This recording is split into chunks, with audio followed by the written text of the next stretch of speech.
Bonjour les Itata et soyez les bienvenus dans votre rendez-vous avec l'actualité. Écoutez ça, ce mois de septembre, il y aura bien évidemment les journées du patrimoine. Mais connaissez-vous le mois du matrimoine? C'est un événement qui y fait écho et qui est dédié aux femmes. Et pour nous en parler aujourd'hui, nous recevons la présidente de l'UFM. Bonsoir Rita Bonheur. Bonsoir. Et bienvenue sur le plateau d'Écoutez ça.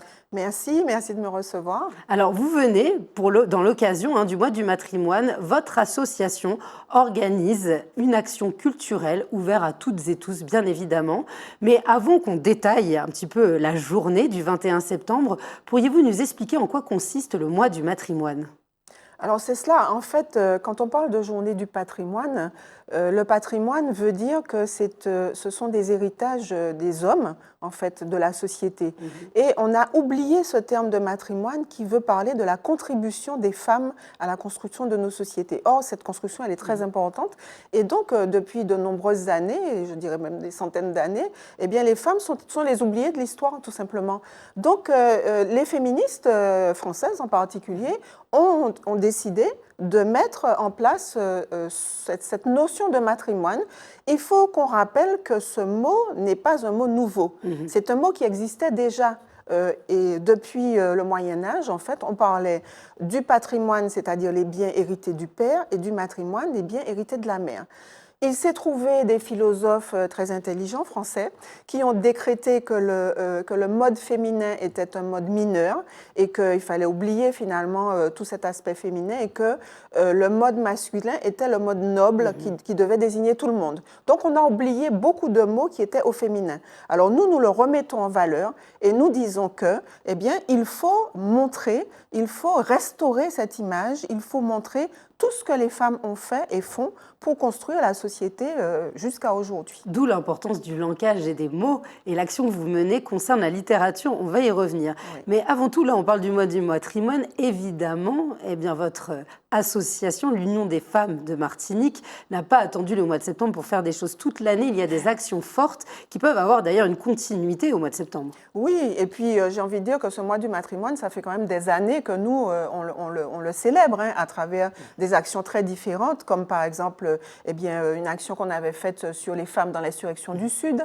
Nous avons fait l'an dernier, par exemple, nous avons eh bien, mis dans toutes les résidences d'HLM des Terres Saint-Ville, où il y avait des noms de femmes, eh bien, nous avons ajouté des portraits de ces femmes qui peuvent être consultés d'ailleurs et sur place et dans les 4 langues qui sont utilisées au Théâtre Saint-Ville, c'est-à-dire français, anglais, espagnol, créole, sur notre site. Nous avons également fait une manifestation culturelle sur le thème de Femme Adam Damier Kalenda Bellet, par exemple. Donc c'est vrai que nous le faisons chaque année depuis de nombreuses années. Et puis, comme vous dites, tout au long de l'année, puisque eh bien, à l'occasion, notre dernière action, à l'occasion des Jeux Olympiques, eh bien, nous avons créé une expo qui s'appelle Nos championnes en lumière, qui montre des portraits de 53 Martiniquaises qui ont été sélectionnées ou qui ont été championnes au JO depuis 1968, dont certains qu'on a oubliés. Eh bien, à l'occasion du passage de la flamme, nous avons inauguré cette expo qui continue d'ailleurs à circuler dans différents lieux. Alors, vous faites bien le relais entre le passé et le présent, afin d'inspirer aussi les générations futures. C'est important d'avoir cette culture. Et notamment cette année, c'est que vous mettez en lumière des femmes d'aujourd'hui. Oui, on a voulu montrer que le matrimoine, ce n'est pas seulement les femmes dans l'histoire. Il y a aujourd'hui et maintenant des femmes qui construisent la société, qui contribuent à construire cette société.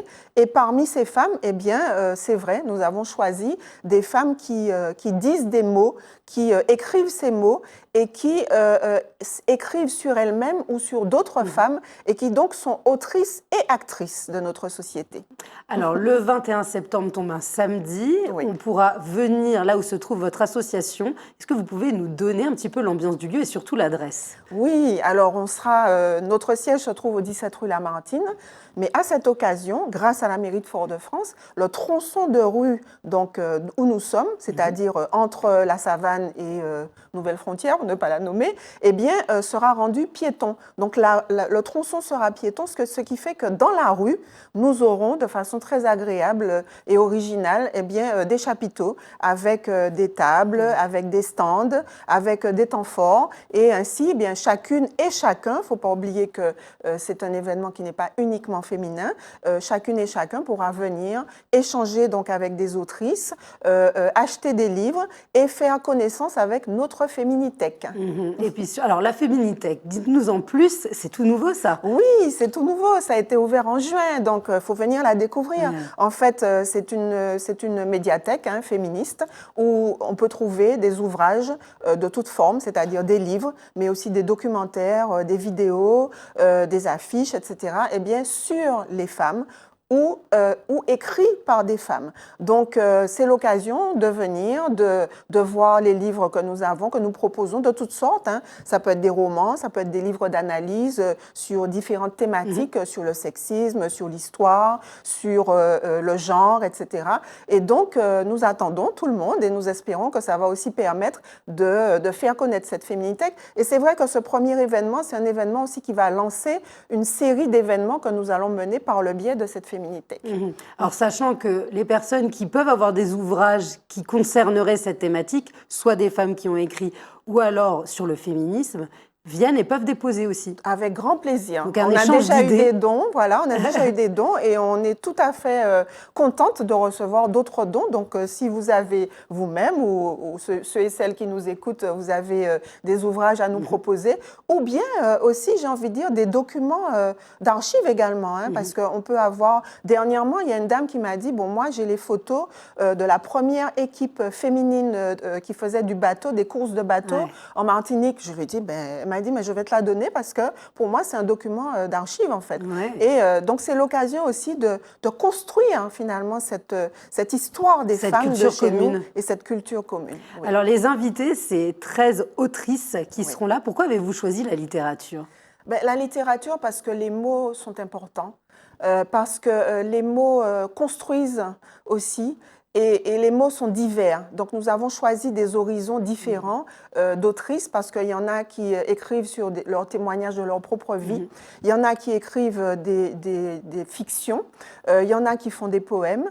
Et donc, il y en a de différentes tranches d'âge également. Donc, bien sûr, on s'excuse auprès des autres qu'on aurait bien voulu inviter, mais on ne pouvait pas inviter tout le monde. Pour une prochaine édition. Ça sera pour une prochaine fois. Et c'est l'occasion, justement, entre elles également, de confronter leurs idées et d'échanger aussi sur leur façon d'écrire.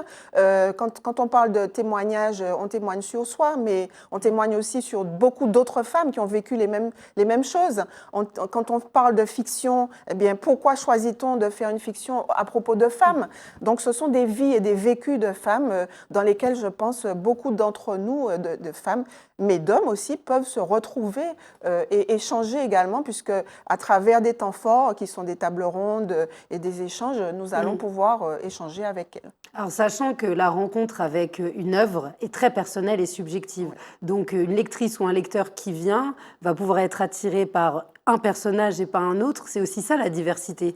C'est pouvoir amener un public totalement différent. Totalement différent, puisque chaque autrice pourra discuter, j'ai envie de dire, en vis-à-vis avec les personnes pendant l'après-midi, entre les temps forts qu'il y aura. Et je voudrais dire que parmi nos autrices, nous en avons 13, donc il y en a une qui est invitée spéciale. Voilà. Eh bien, c'est Gisèle Pineau qui nous fait vraiment l'honneur et l'amitié de venir à cette occasion, puisqu'elle est en Guadeloupe. Et donc, il y aura avec elle, d'ailleurs, en ouverture, un atelier d'écriture. Alors, s'il vous plaît, n'appelez plus parce qu'il n'y a plus de place. C'était sur inscription. Et là, c'est parti génial. Tellement vite parce que c'est vrai qu'il y a beaucoup de personnes qui ont envie d'échanger avec elle sur cette façon d'écrire et tout. Mais néanmoins, pour ceux et celles qui n'ont pas pu, eh bien, nous avons après 1 heure d'échange avec elle sous forme de questions-réponses. Donc, vous pourrez venir lui poser des questions. Elle répondra sur son parcours, sur son très écriture. Prolifique, Gisèle Pineau. Exactement, sur son écriture et comment comment elle conçoit les choses, etc. Gisèle Pineau qui a beaucoup écrit sur des personnages féminins, sur des histoires de femmes. Hein. Et donc, voilà, je viens de lire, son livre qui est un peu un roman policier qui s'appelle La couleur de l'agonie. J'étais un peu...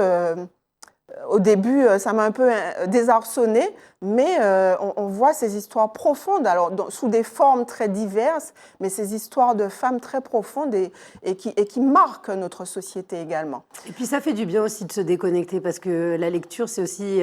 c'est de l'évasion. C'est de l'évasion. C'est de la remise en question, ça peut être de la remise en question, mais c'est de l'évasion, c'est de la comparaison, c'est du rêve, c'est voilà, c'est beaucoup de, ça apporte beaucoup. Et à travers justement toutes nos autrices, hein, dont on voit les noms là, on peut effectivement se dire qu'il y a différentes façons d'aborder ces lectures, il y a différentes façons de s'évader ou de comprendre des réalités également. Oui, tout à fait. Alors, cet après-midi, elle sera ponctuée de temps forts, vous l'avez déjà dit, mais je veux bien qu'on y revienne. Donc, l'entretien avec Gisèle Pineau qui se prêtera au jeu des questions-réponses sur son cheminement et son œuvre. Ensuite, il y aura une table ronde qui est animée par Barbara Jean-Élie de chez nous. On est très contents, enfin, notamment de chez nous.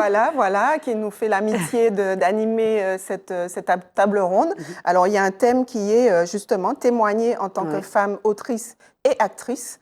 Donc, elle va, avec certaines autrices, échanger, et bien sûr avec le public, dans cette première table ronde. Et puis ensuite, il y aura Joëlle Kabyle. Oui, alors Joëlle Kabyle, donc, qui est sociologue et qui a beaucoup travaillé justement sur les femmes, mais aussi sur les masculinités, et qui va, elle, animer une deuxième table ronde avec d'autres autrices sur le thème « Une femme personnage de roman, est-ce un choix engagé ?» C'est-à-dire, qu'est-ce que ça signifie exactement quand on choisit de parler de vie de femme dans un roman? Est-ce que c'est juste pour s'amuser ou bien est-ce qu'on veut faire refléter quelque chose de la société? Est-ce qu'on veut faire passer des messages? Est-ce qu'on a envie de construire pour ces femmes un autre parcours que celui qu'on rencontre dans la vie de tous les jours? Et donc, c'est toute cette question, en fait, avec laquelle on va échanger avec les autrices et avec le public. Alors, le mot « échange », je vais faire un zoom dessus parce que ça veut dire que là, on est en interaction, qu'il y a l'autre. C'est qu'il n'y a pas l'auteur et juste le public. C'est que si on a des questions, des réflexions, que l'on n'est pas forcément d'accord, ou on veut rajouter des détails ou des témoignages de vie, on peut le faire. Et c'est ça la richesse. On est dans le lien social. On est dans la rencontre et dans le lien. Et nous, on y tient beaucoup. Parce que nous pensons que chacune et chacun peut porter sa contribution à une réflexion et que personne n'a, j'ai envie de dire, une idée, enfin voilà, personne n'a une vérité intangible, hein, y compris nous, dans nos rencontres et dans nos actions, nous mettons l'accent sur ces échanges, hein, parce que, bon, bien sûr, nous avons nos valeurs, nous avons nos convictions, mais on arrive à la rencontre de personnes qui ont leur propre vécu et leurs interrogations, et c'est intéressant de confronter les deux pour avancer, parce qu'on ne peut pas être dans sa tour d'ivoire et puis assonner comme ça des leçons aux autres, ce n'est pas possible. Donc c'est vraiment important pour nous cet échange et cet échange aussi va se faire à travers des petites surprises que nous avons et notamment des respirations avec 3 slameurs et slameuses. Alors le slam qui est très proche de la littérature, hein, il faut le dire, hein, puisque c'est un récital, ça peut être très théâtral, il peut y avoir de la musique ou non, c'est l'amour des mots. Il y aura Mapi qui est déjà très connue en Martinique. Et donc ça, vous y attendez quoi? C'est aussi pour amener les gens à écouter et pas forcément à lire, mais ça reste des mots. Oui, tout à fait, parce qu'à travers le slam, on continue à échanger, en fait. On continue à échanger des mots sous une forme différente et à entendre et à partager aussi des messages, parce que chacune, alors il y a Floca, il y a Mapi, il y a Jean-François Dulem également, qui ont, j'ai envie de dire, qui ont des choses à dire sur les femmes, autour du thème des femmes, et qui vont le partager aussi, voilà. Et puis ça permet aussi de s'interroger et déconstruire soi-même. Parce que finalement, chacun son opinion, mais le fait de pouvoir assister à des actions comme les vôtres, on peut se renseigner. Il y a des choses aussi, des expériences de vie qu'on ne connaît pas soi-même, et c'est ça aussi. Oui, ou dont on n'ose pas parler. Hein. C'est vrai que... Ça libère la parole. Voilà, ça peut libérer la parole. Hein. Parmi nos témoignages, il y a des femmes, il y a des autrices qui ont écrit leur propre histoire en tant que victimes de violences, par exemple, hein, que ce soit dans le couple ou dans le domaine du travail.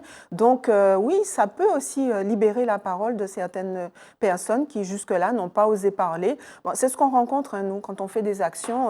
Très souvent, eh bien, à la fin ou pendant la réunion, on a des femmes qui nous disent « Oui, mais moi, je vais vous vous dire quelque chose qui m'est arrivé et j'en ai jamais parlé, etc. Donc, oui, il y a du rêve, oui, il y a de l'évasion, mais oui, il y a aussi de la prise de conscience ou peut-être le petit saut qui permet d'aller plus loin et de dire sa propre vérité également. Mais ce qui permet ça, c'est à travers vos actions, c'est la confiance que vous créez. Oui. C'est l'ambiance que vous y mettez, à un endroit de confort, un endroit où les femmes vont pouvoir aussi découvrir, se découvrir, faire preuve de solidarité et délier les langues. Tout à fait. Et donc, ça nous permet aussi de faire le lien, bien sûr, avec notre action de lutte contre les violences faites aux femmes. Et cet après-midi permettra aux personnes qui viennent de découvrir les autres activités de l'UFM, que ce soit, bon, j'en ai parlé, la Féminithèque, mais aussi l'espace d'écoute, avec des informations sur l'équipe qui reçoit les femmes, qui n'est pas sur le même lieu, mais dans un lieu ailleurs, mais qui peut aussi aider les femmes qui sont en difficulté. Alors, je voudrais juste dire qu'on parle beaucoup des femmes, et c'est normal, mais que cet après-midi, elle est ouverte à tous et à toutes, et on y tient. Et c'est gratuit. Et c'est gratuit. Bon, on y tient parce que nous pensons que les actions pour faire changer les mentalités dans notre société, pour faire qu'on ait plus d'égalité, qu'on ait moins de violence, plus de respect mutuel, eh bien, ça n'est pas réservé qu'aux femmes. C'est un problème de société, donc il faut que chacun et chacune s'en empare. Et nous avons de plus en plus d'hommes qui sont solidaires de ces actions. Donc, on dit vraiment que les hommes sont accueillis à bras ouverts et qu'on est prêt à discuter aussi avec eux, parce qu'il y en a qui se posent des questions également, qui quelquefois ne prennent pas conscience de certaines choses. Eh bien, nous sommes là pour discuter aussi avec eux et nous souhaitons leur présence avec les femmes également. C'est bien dit, c'est un message universel. Merci beaucoup Rita Benin d'avoir été avec nous. On retrouve toutes les informations, ce qui est lié aussi à votre association, l'Union des femmes de Martinique, sur les réseaux sociaux. Oui, notre Instagram et notre site uniondesfemmesmartinique.com également. Eh bien, je vous souhaite un très bon 21 septembre et à vous et à tous les publics qui viendront vous voir. Merci, à bientôt. À très bientôt. Merci les Zitata. Je vous souhaite un excellent week-end. Surtout, n'hésitez pas à vous cultiver, à lire. Vous savez à quel point c'est important. Je compte sur vous. À bientôt pour un prochain Écoutez ça.